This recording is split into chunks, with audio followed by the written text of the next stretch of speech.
Human face is a fascinating subject, which has attracted the attention of artists, poets, and scientists.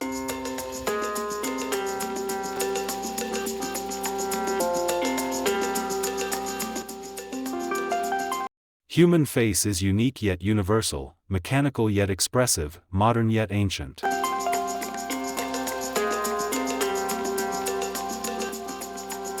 For over 4 million years, our features have slowly morphed into what we see today in the mirror, a brief stop on the way to who knows what.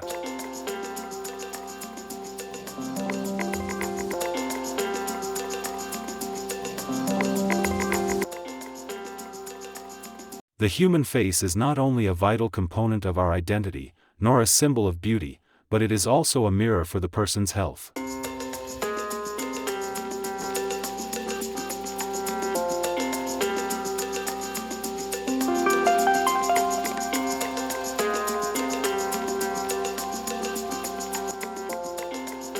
With today's more aggressive and deeper facial dissection in facelift surgeries, the peripheral nerves of the face are more likely to be injured. In addition, the growing popularity of transcutaneous injection techniques using soft tissue fillers, fat, and neurotoxins also increases the risk of injury to the facial peripheral nerves. Injury to one of the major facial nerve branches creates a catastrophic and occasionally irreversible facial deformity. Even patients who do recover muscle function following injury are often left with permanent involuntary muscle twitching or distortion of the face by partially denervated muscles.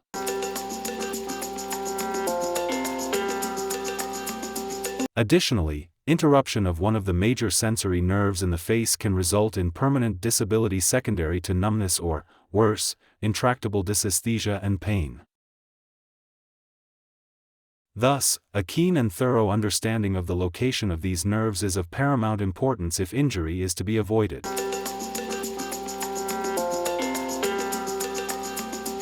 For simplification, the face is divided into 7 facial danger zones based on known anatomic locations of the branches of the peripheral nerves of the face and the sites where they are most susceptible to injury in the course of facial dissection.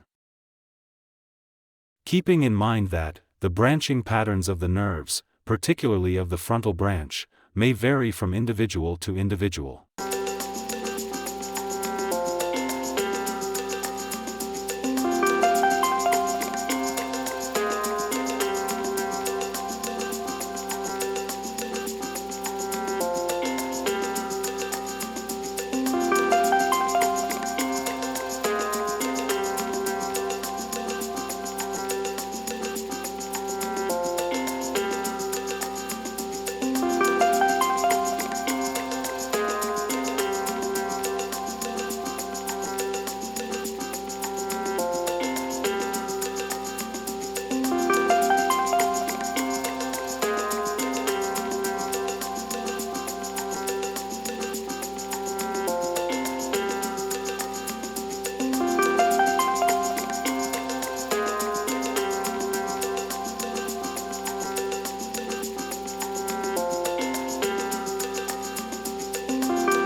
The facial nerve is composed of approximately 10,000 neurons, 7,000 of which are myelinated and innervate the nerves of facial expression.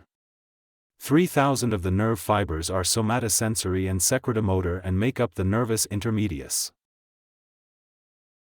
Supplied structures: motor, muscles of expression, stapedius muscle, stylohyoid muscle, posterior belly of digastric muscle, platysma. Sensory: Ramsay-Hunt zone, a delimited skin area supplied by the ganglion geniculi of the nervus intermedius. Special sensory. Taste from anterior 2/3 of the tongue, hard and soft palate. Parasympathetic. Lacrimal gland. Oral and nasal mucosa. Submandibular and sublingual salivary glands.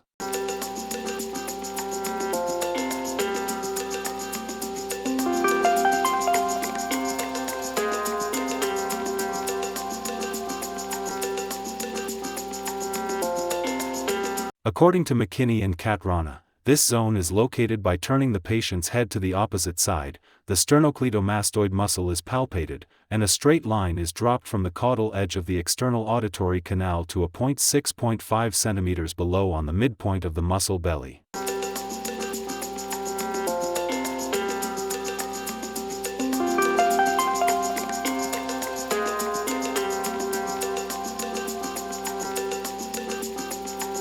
However, Brooks-Seckel described the area by a circle with a radius of 3 cm drawn around the point of emergence of the great auricular nerve from beneath the sternocleidomastoid muscle at 9 cm below the external auditory canal.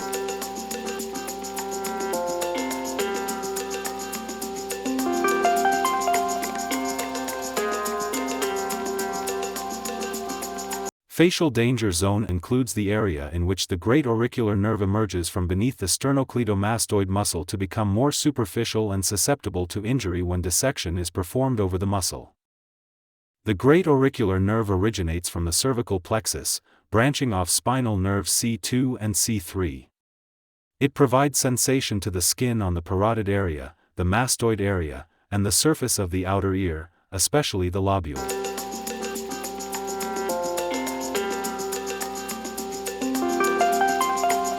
Permanent injury to this nerve results in numbness of or, in the case of a neuroma, painful dysesthesia of the lower 2/3 of the ear and adjacent neck and cheek skin. Another unusual but troublesome syndrome is that caused by compression of the nerve during plicating the platysma SMAS to the mastoid fascia. Shaded areas represent sensory loss or dysesthesia following injury to the great auricular nerve.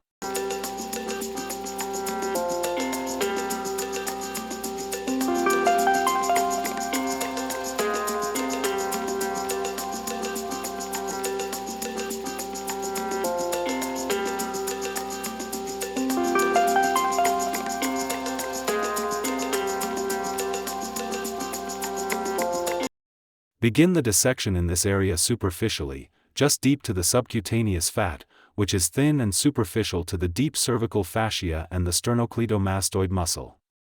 The nerve is posterior to and superficial to the platysma SMAS at this point.